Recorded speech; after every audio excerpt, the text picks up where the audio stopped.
Who doesn't have moments from your past that make you cringe? Who hasn't said, I can't believe I said that? I can't believe I wore that. I can't believe I thought that. I can't believe I did that. You ate dirt. You wanted to be a Ghostbuster. You shoplifted gum. You tried to be a white breakdancer. Plenty of liberals also want to abuse history to control the present. And last month, a scholar named James Sweet caught hell for calling them out for doing just that. He criticized the phenomenon known as presentism, which means judging everyone in the past by the standards of the present. It's the belief that people who lived 100 or 500 or 1,000 years ago really should have known better. Strap in, because this isn't just another hot take. It's a flamethrower aimed squarely at the heart of the woke crusade. Bill Maher, a guy who once carried the progressive banner with pride, has basically turned to his old allies and said, "You've lost the plot." And he's not saying it quietly. He's shouting it through a megaphone. If you've been watching closely, you've seen the shift. Maher used to cheer every progressive cause, celebrate every liberal victory, and happily join in on the cultural dog piles.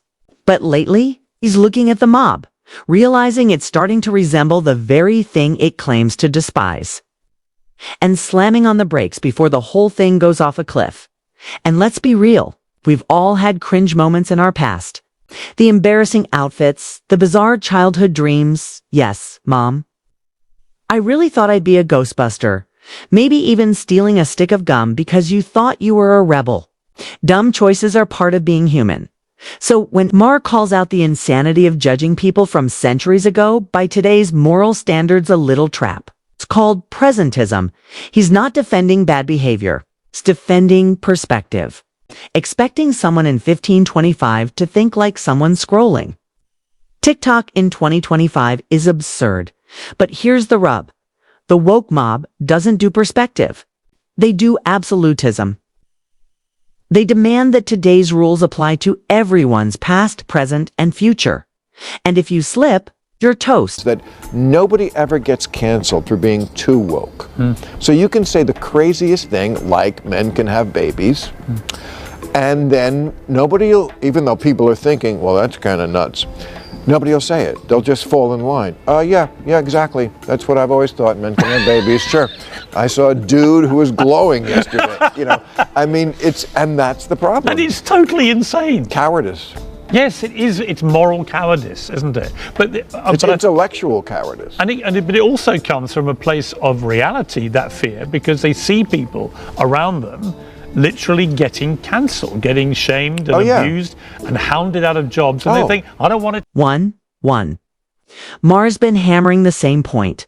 Nobody ever gets canceled for being too woke. You can say things so ridiculous they sound like cutscenes from a rejected Monty Python sketch. Men can have babies, and instead of pushing back, everyone just nods in terrified agreement. Why? Because they've seen what happens to anyone who even lightly taps the brakes on woke orthodoxy. Online mobs swarm, media hit pieces roll out, and careers go up in flames overnight. That isn't free speech, it's moral cowardice. Worse, it's intellectual cowardice. It's the refusal to even ask questions because you're terrified of the answers. Maher sees it everywhere. Professors fired for quoting offensive language in a lecture about offensive language. Comedians gutting their sets before they hit the stage. Whole TV shows rewritten just to appease the most fragile corners of Twitter. We're living in a cultural climate where nuance isn't just ignored, it's hunted down and shot on.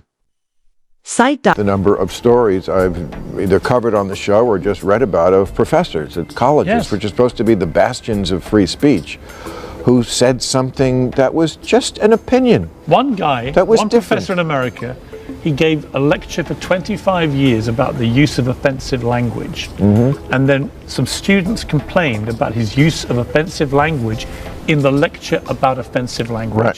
And he had to lose his job. And at that point, I just felt that was peak woke insanity. He literally was lecturing about offensive language and using offensive language to illustrate it. They have no sense of nuance. They have no sense of context.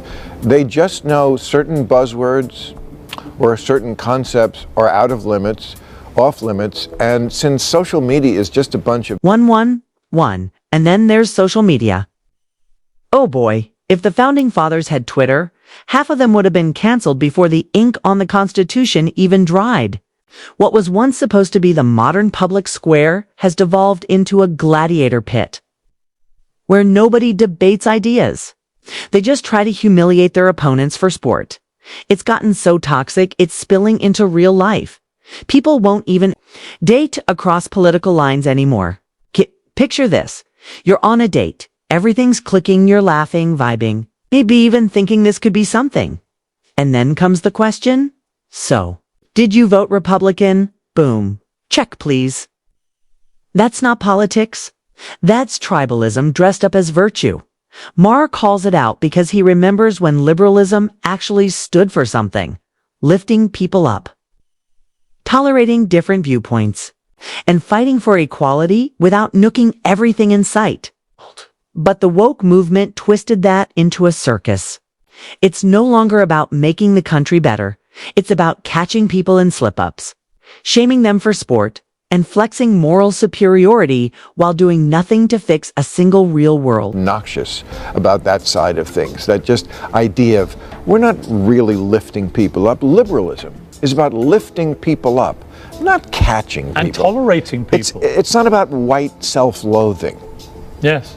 It's about, yes, we have a horrible history in this country. Let's make it right in the ways that make sense. It's not just about catching people. It's not just about catching. People slipping up pitch the hypocrisy that makes it unbearable.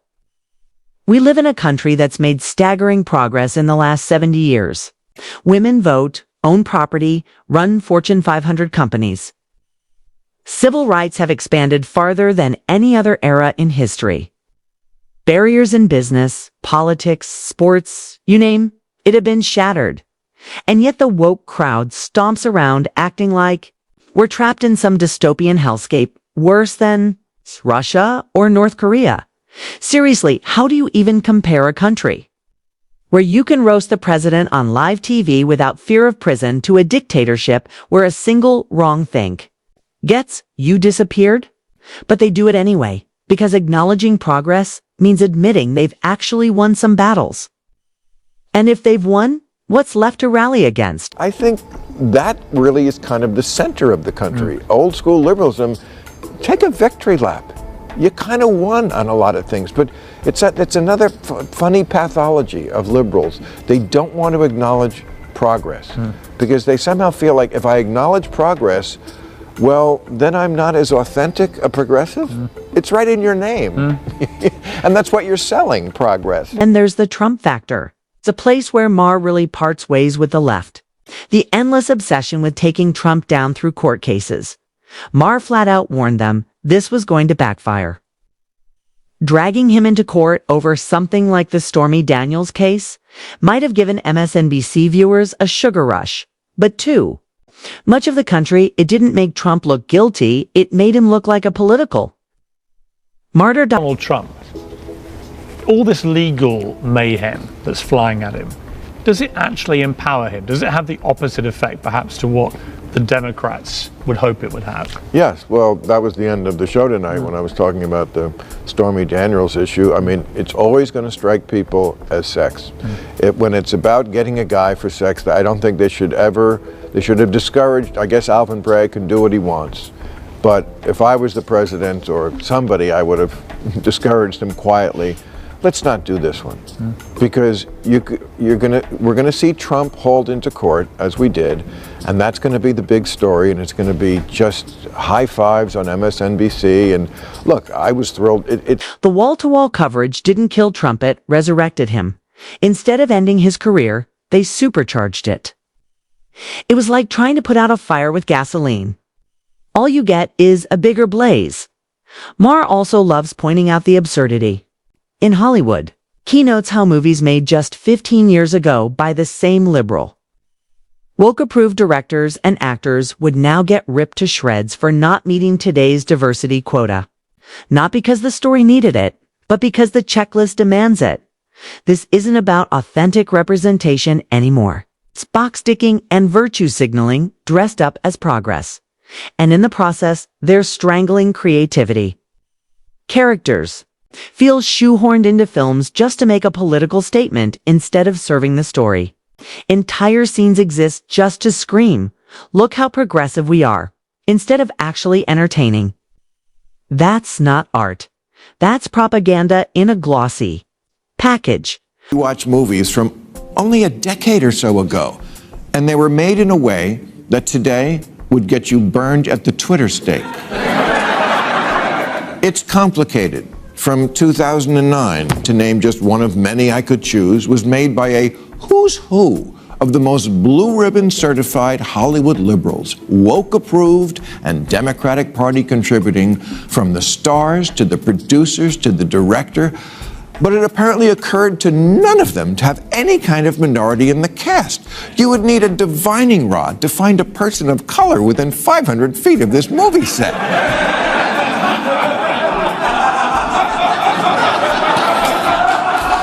But if they made it today, they do. And it doesn't stop at pop culture.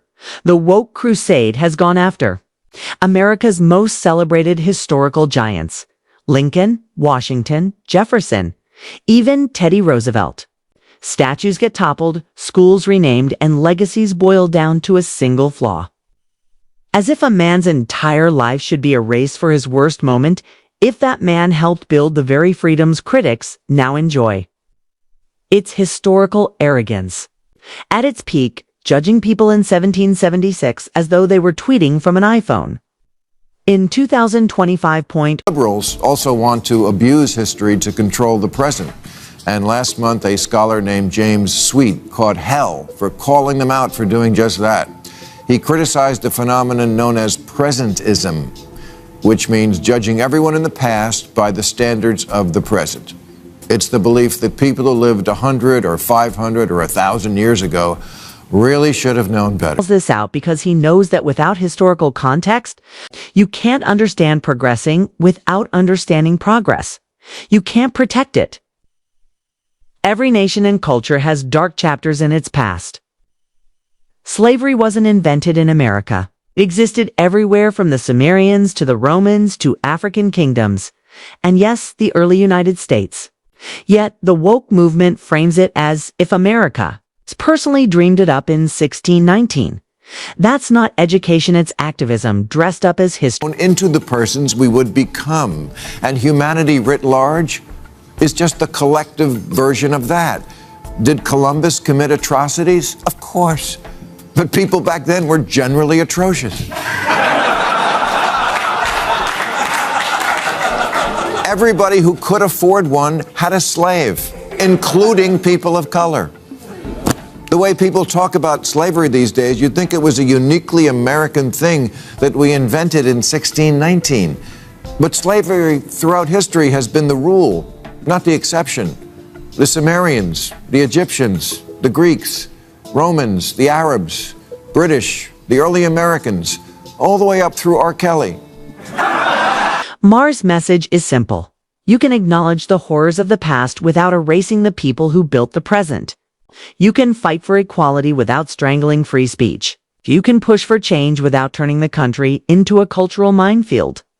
But the woke movement isn't interested in balance. It thrives on purity tests, ideological conformity, and total control of the narrative.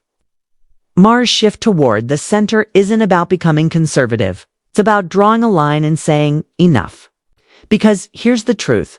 When fear, moral arrogance, and historical amnesia run the show, you don't just lose your humor or your culture, you lose the very foundation that made progress possible.